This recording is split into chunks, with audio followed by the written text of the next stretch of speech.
वो सबके घट में समाया हुआ है। कहो कैसे लख पाविए, उसको कैसे लखोगे, कहो कैसे लख पाविए, गुरु बिन लख्यो न जाए। वो बताने वाले, भेद बताने वाले जो गुरु होंगे, उनकी कृपा होगी तभी आप उसको लख सकते हो।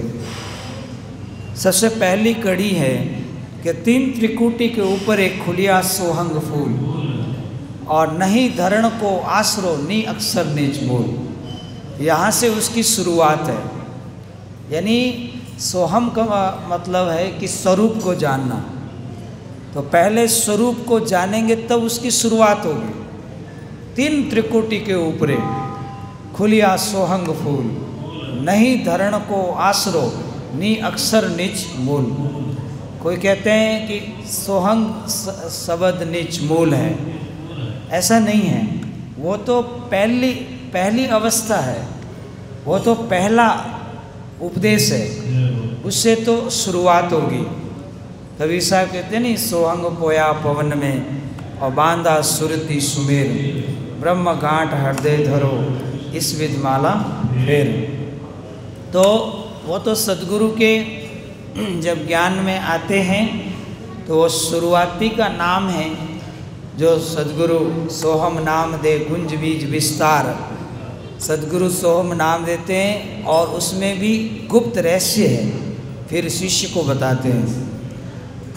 और इस प्रकार से कहते हैं, तीन त्रिकुटी के ऊपर एक खुलिया सोहंग फूल, नहीं धरण को आसरो और नी अक्षर नीच मूल। और वहाँ पर जो नी अक्षर है वही नीच नाम है, और उसको सदगुरु लखाते हैं। और जो लगते हैं तो उनका जन्म मरण आवागमन मिट जाता है, तो वह विहंग गति से लखा जाता है। शब्द विहंगम चाल हमारी, कहे कबीर सतगुरु दे तारी। खुले कपाट हो जनकारी, अंड पिंड के पार स्वदेश हमारा, कर नैनो दीदार महल में प्यारा। तो आगे कहते हैं, 4 योजन के ऊपरे पुरुष विदेही भरपूर, देश और विधेय। देश से विधेय, आगे जब अवस्था प्राप्त होगी वो मार्ग मिलेगा। तो 4 योजन के ऊपरे पुरुष विदेही भरपूर, जगर मगर को नगर है और बाजे अनहद तूर।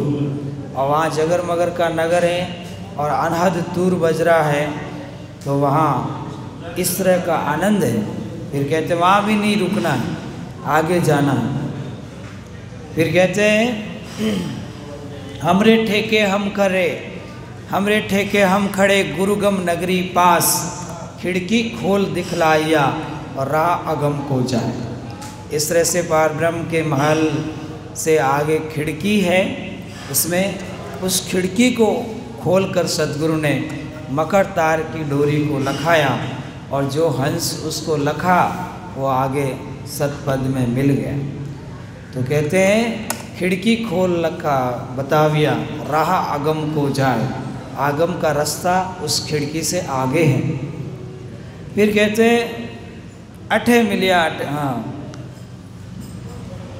तो कहवे कबीर सद रमदास ने आगम दियो बताए, वो हंसा भल पावी, नहीं आवे नहीं जाए। जिसको निअक्षर की गति समझ में आएगी वो कोई जन्मेगा नहीं, फिर कोई मरेगा नहीं, वो अपने सत्स्वरूप में सतलोक में स्थित हो जाएगा। तो इस हेलिया भजन का ये मतलब है, ये अर्थ है। और दूसरी हेली में कहा गया, अब तो सारा दुख भूल गई और नाम रतन धन पाए। तो जिन्होंने नाम की ओळखन पहचान हुई, नाम सुनने मात्र से नहीं, समझने मात्र से लखने में आया, उनका सब दुख दूर हुआ। तो कहा, अब तो सारा दुख भूल गई, नाम रतन धन, पुरुष विदेही खेले आंगणे, खेल रहो दिन रात, और गूंगे मन सपनों भयो, समझ समझ मुस्कान। तो ये सारी अवस्था जो है अंदर में है और धीरे धीरे खुलती हैं। गूंगे मन सपनों भयो, जो अंदर रहस्य प्राप्त होता है तो वो बाहर कैसे बता सकते हैं। तो आपने मन लगा के सुना। अब मैं आपको एक जोगिया सुनाता हूँ छोटा सा।